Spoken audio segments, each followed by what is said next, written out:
ABBA's final performance in 1982 has long been surrounded by speculation and unanswered questions. At the time, there was no press release, no tour finale, no farewell message to fans. The group simply faded from the stage after performing "Thank You for the Music" on the Late Late Breakfast show in December of that year. For decades, this quiet exit was interpreted as a natural end following personal and professional fatigue. But recent revelations have uncovered a different truth, one that was kept deliberately hidden from the public. The performance itself was understated. It featured all four members, Agnetha Faltskog, Annie Frid Lyngstad, Bjorn Ulvaeus, and Benny Andersson, standing close together in a minimalist studio setting. There were no pyrotechnics, no massive arena crowd, no hint that this would be the final time ABBA would be seen performing live as a group for over 40 years. The subdued tone was not accidental. It was calculated. Documents released years later by Swedish broadcaster SVT and interviews with people close to the band revealed that internal decisions had already been made.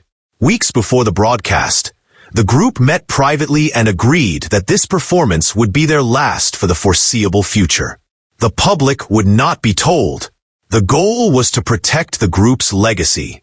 They wanted the music to remain untainted by the pressures of aging stardom, internal tensions, or the possibility of declining artistic relevance. At the core of the decision was the breakdown of personal relationships. Bjorn and Agnetha had divorced in 1979.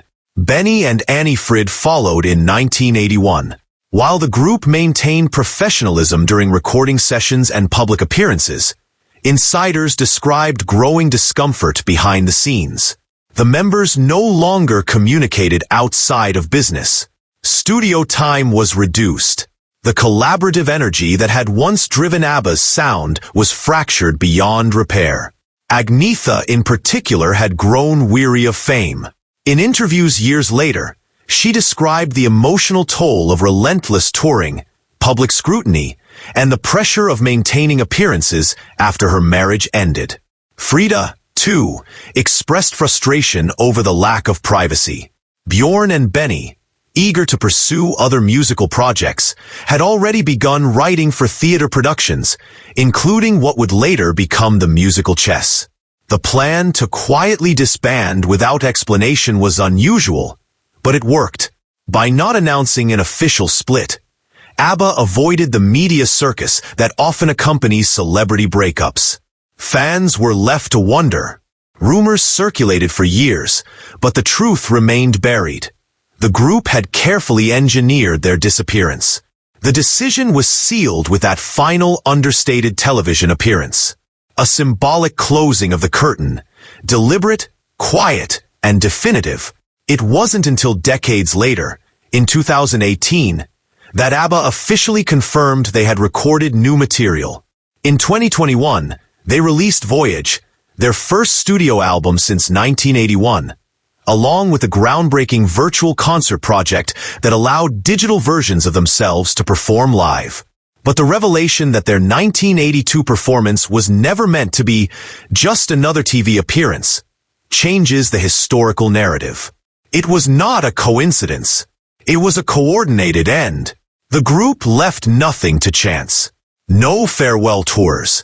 No media drama. Just silence.